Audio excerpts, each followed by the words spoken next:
All right, let's go ahead and get started. I will call to order this regular meeting of the Operations Planning Committee for Tuesday, January 21st, 2025 at 4 p.m.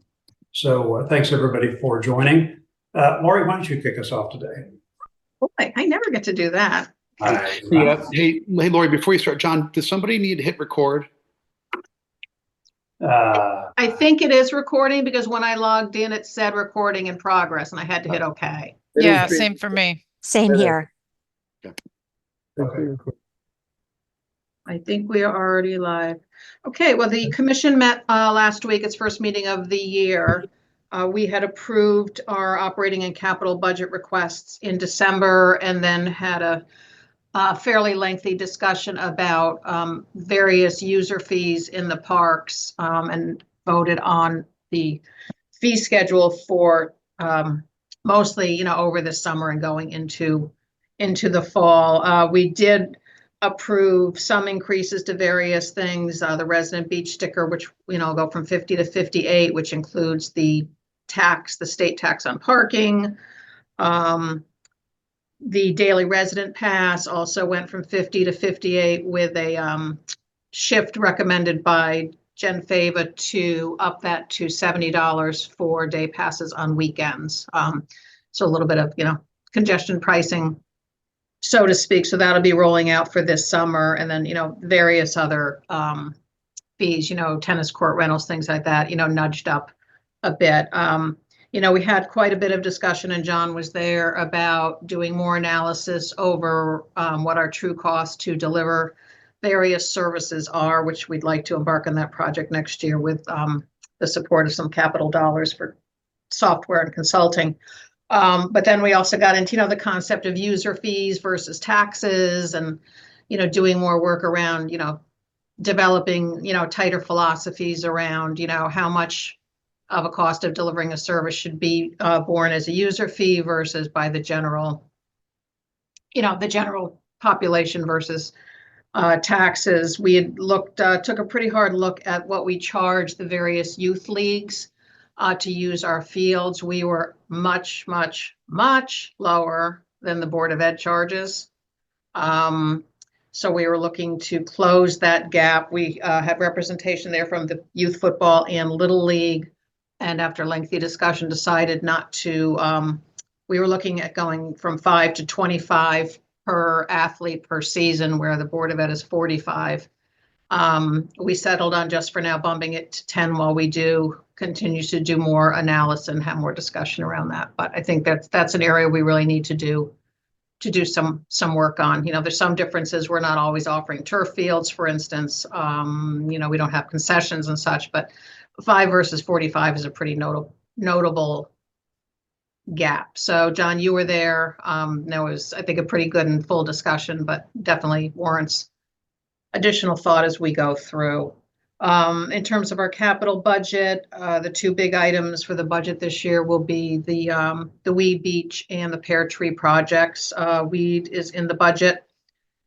Pear Tree is going to P&Z tonight. Steve, I'll see you in a few hours to kick off that hearing. Hopefully with approvals from P&Z, the bid package would be ready to go out within a month or a little less of final P&Z approval. And then we'll be able to get a true handle on what that project might cost us.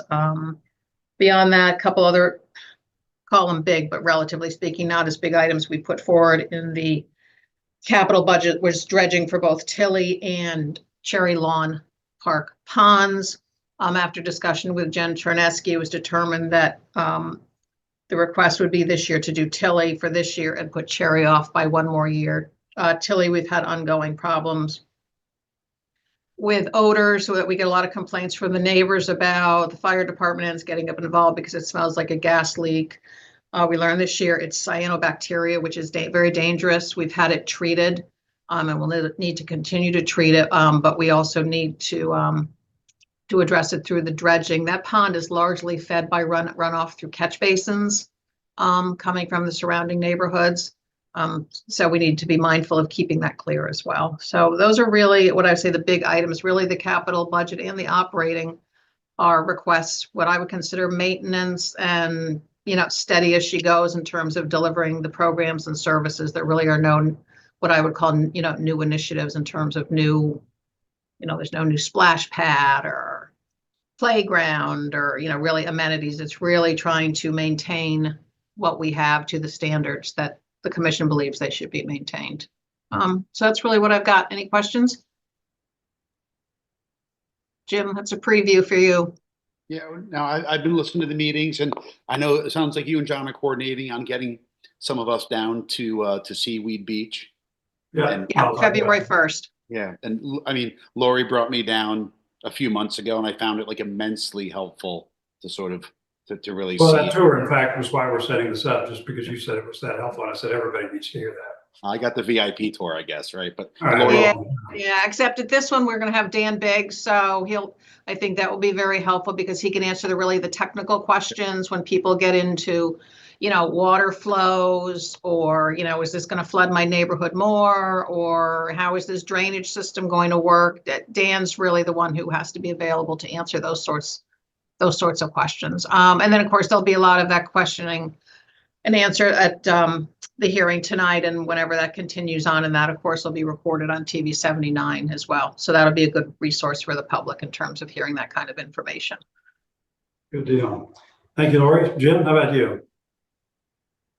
yeah, from the Board of Finance side, I can say things have been relatively quiet. The budget season's obviously kicked off on the Board of Ed side. Our board has been watching those meetings and beginning to review that budget, John. And as you begin to kind of kick off the the town side of the budget, will be doing the same here, right? I think largely, I would say over the last 4 or 5 years, our board has tried to be primarily in listen only mode, while the 5 of the Board of Selectmen really work with its staff to review its budget, and Jill and her board work with their staff to kind of review the budget, and we try to listen to all those things, but again, kind of listen to you all debate, where your priorities are, what you believe is core, what's higher priority, lower priority, and then that helps us as you guys ultimately hand our budgets over to us in the beginning of March.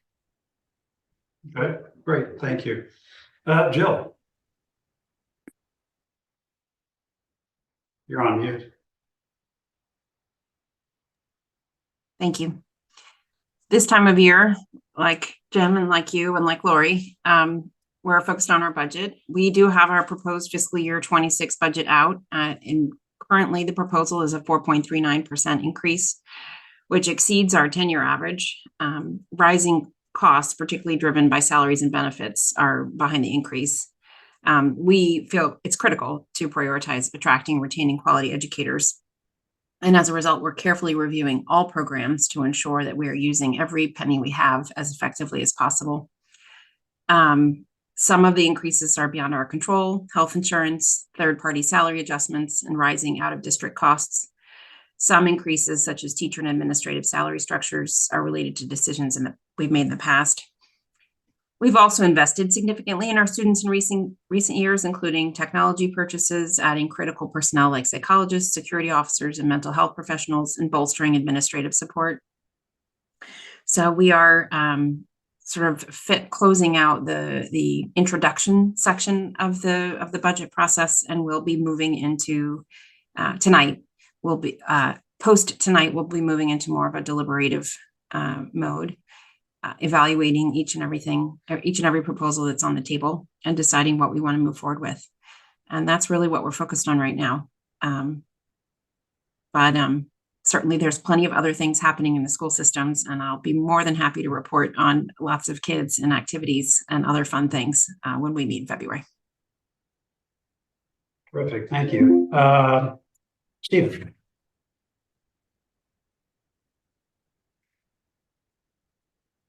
You're on mute as well.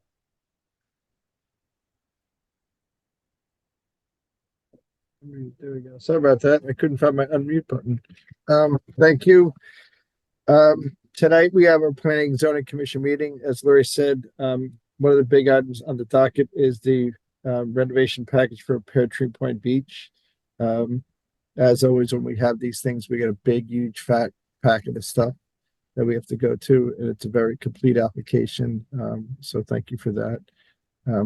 I don't know how long you guys are gonna present, but I'm sure we'll have some questions. But hopefully, I don't know if we're gonna close it tonight. I mean, that's always the goal. But we'll see what happens. If it does close tonight, you come back a week later and be on the top of the list. Not this week, but next week, at our planning and zoning commission meeting, we're gonna have to kick off with the consultant for the town plan and conservation and development meeting. We met with those guys when they initially did their, response to our RFP. They've been hired, they've toured the town, they've started their work, they're doing their demographics, and they're gonna meet with the commission next week. So anybody that wants to attend, you're more than welcome. What else? What will There's a that take, bill- Steve? Is that like a year or a year and a half, or what's sort of the start to finish? It's 18 months. 18 months? Yeah, it's 18 months. pretty long. It's due to it's a statutory deadline, what I'm pretty sure is June of 2026 is when it's due to the state of Connecticut.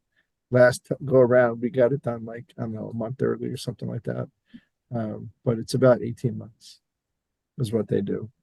And like I said, there's all kinds of different parts. There's going to be a part there. I just don't want to repeat what any of the other boards or commissions have done already. I mean, we can insert it. We can work together. I just want to spend the money to, waste time doing another commission, another report on town beaches. If you already did a report on town beaches, but they'll do their recommendations too. Because it's interesting because you'll be wrapping that up and then we'll be back at the point where Parks and Rec needs to be redoing the 10-year master plan for the parks. Hopefully they say the same thing.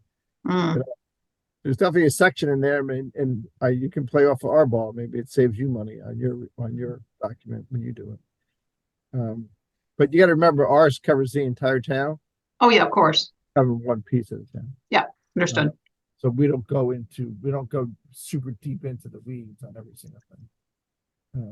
But we do enough. I mean, there's not a second one on monuments and graveyards in town. We're the only one. But that's that one. There's a property on the market for sale, which is 80 to 100 Heights Road. It's between Palmer's and Federal.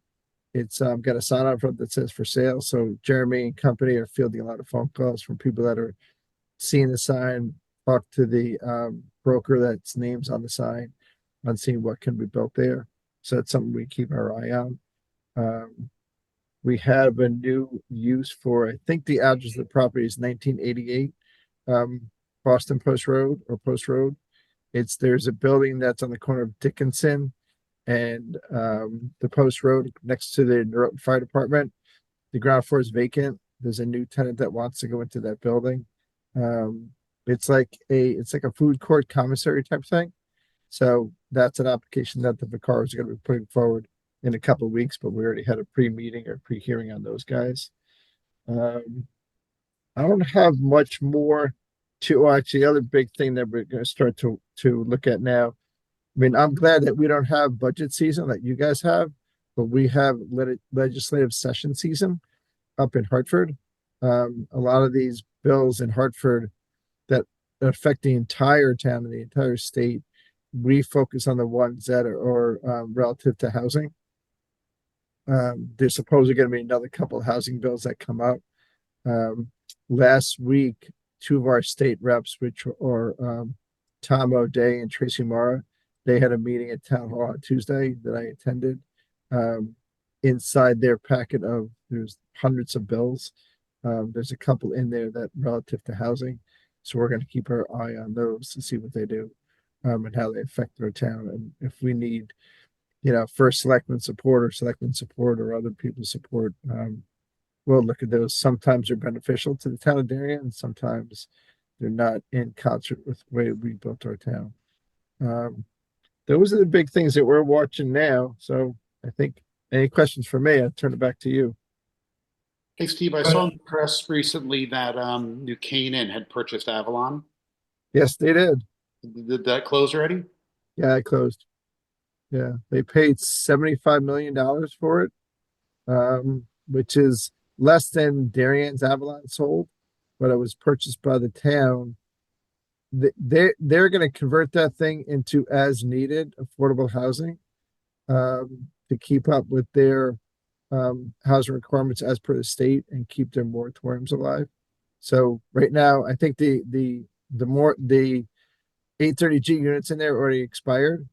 So as tenants roll, they might put more 830G units in there. What they do is called down buying down units. So they paid X dollars for it. It came off the tax rolls, and now they're going to take some of the market rate units and make them affordable housing units. So the NOI of the building is going to go down. But they did it for other reasons because there's not much land in Darien to build on. And they really haven't, according to them, they have not built one publicly funded affordable housing unit in the town of New Canaan in over 20 years. There have been some private ones, but never public. And we did Allen O'Neill and Royal Town Hall Homes. Plus we've supported all the other developers. They also don't have the 14% affordable inclusionary housing units that we have, but they also have like at least 3 830G applications that they're stuck in court with. And we don't have that either. But yep, you're right. Any other questions? On the Oh, subject yeah. of, There is one other thing, just so I think I mentioned this to Jill, but we talked a little bit about this, that I don't know the current status, and I can find out of the Trammell Crow application over at Thorndale Circle. I think it's proceeding as planned, but that's where your special needs or your special education bus parking is now. I think I found a home where those might be able to go to in 2 years if that thing goes forward. Thank you, So there's Steve. more work to do on that. All That's right, great. Thank you. Yep. You got it. And John, if you don't mind me just adding on the subject of legislative, I forgot to mention that we did get an early, we got our excess cost reimbursement funding for this fiscal year, and it is $287,000 less than we were expecting. So we are looking carefully at this fiscal year. And also, speaking of, I bring it up because Steve had mentioned legislative concerns, also in regular and frequent conversation with legislators about the cost increases and challenges therein. So forgive me for forgetting that before. One thing, just remember, Jill, when it comes to little kids in your budget, the Goddard School at Heights Crossing should be open for September. Thank you very much, Steve. So you may have some pressure come off on your kids that want to go to ELP, I think is what it's called, right? Yes. Or, yeah. Other questions for Steve? Okay, I'll wrap things up. So the Board of Selectmen this morning discussed a preliminary budget from Jennifer, our town administrator. This was a compilation of all the town budgets submitted with some adjustments by her, but the Board of Selectmen has not started its work yet. Right now, the budget figures are for just the Board of Selectmen operating budget. It's up a little over 6%, just under 3% for the library, which those are not bad starting points. The more difficult ones are that debt service is going to be up nearly 20% based on the forecast that she had. And investment income from the town will be down 40% from 3.3 million down to about 2 million. So those preliminary numbers, if you look at our net town budget, so this is everything excluding the Board of Education, it's up more than 15% at this juncture, simply the combination of higher debt service, lower investment income, and the Board of Selectmen operating budget. That's an extraordinarily high number, but we are just getting started on our own efforts to try to constrain spending in that regard. We've got a few ideas that we're working, and we will be getting into that in a lot more detail when we do our detailed budget reviews starting on February 3rd and going until February 5th. So more to come on that. The numbers I just talked about are not going to be the ones we submit to the Board of Finance for their review. I'm meeting with the Fire Commission tonight, and I'm going to try to go to all their meetings. And the reason is that collectively with the Fire Commission, we've got an objective for this year of renewing that commission and formalizing their work. having that commission take over the fire apparatus schedule and to be responsible to the Board of Finance, Board of Selectmen, Board, and RTM for recommendations from each of the departments is something we'd like them to do, and simultaneously to create a set of criteria for determining when a vehicle needs to be retired. So they don't make parts anymore, expenses are out of control, something like that. So that when a fire vehicle recommendation comes to our boards, we're confident that it's okay to approve it because it's going to meet those criteria. So more to come on that. I just wanted to commend everybody on the Fire Commission for wanting to go through this process to regularize their work. I think it'll be great to have them as a regular commission like our other boards and commissions so that people can see their deliberations. Further to Steve's point about the POCD, or a plan of conservation and development, as he said, that kind of kickoff meeting with planning and zoning is next Wednesday, the 28th. So I would urge anybody who has an interest in that process to listen in. The meeting will be televised. You certainly can attend if you want, but that discussion will help get started with that process. I'm looking forward to it myself. And anyway, plaudits to you guys for setting that up. I know a lot of folks are interested in that process. Jim mentioned before that we're going to do this. It's just Tuesday. Project. It's Tuesday. Yeah, but it is January 28th. Sorry, Tuesday. Jim talked about this tour that we're having. So the purpose of the tour to look at both Weed Beach and Pear Tree Point. Those are big projects, big investments. And to have these tours, there's nothing like a picture or a visit or touching and feeling, all that type of thing to really understand exactly what it is that's being proposed by Parks and Rec. And plus having Dan Biggs, who works for Weston and Sampson, our architect, design, construction firm, who's done the work to design the projects at both these locations, there to answer questions, I think will be great. So if any of you want to go, if anyone watching wants to go, we can accommodate that. So please mark your calendars, 10 o'clock, Saturday morning, February 1st. We're going to be sending out an invite either later today or first thing tomorrow to all the board chairs, and it's going to have the descriptive materials for both those projects. And please come if you can. Two other topics. So you'll recall that we've had this effort around train horn noise on the New Canaan branch line. So that's going to continue to take some time to sort out. That project is not dead. It is certainly something very expensive right now. But we had a meeting last week on the 16th with Commissioner Escalito, who is the Department of Transportation Commissioner for the state of Connecticut, to engage with him about working out some of the details of this and trying to get resolution. Our next step is to work with the Department of Transportation to have a meeting with the Federal Railroad Administration, since they're the ones who ultimately grant quiet zones. And so getting them at the table and having them as part of the conversation is an important next step, but I will update everyone on progress there as we make it. That last topic is that the Friday, the Blight Review Board voted to foreclose on 2 blighted properties here in town. Both those properties are currently unoccupied, and they have worked for years with the owners to try and remediate those.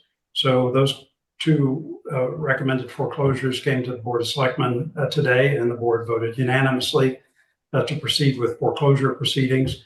This is the first time that we've foreclosed on blighted properties here in town, and it's we take that pretty seriously.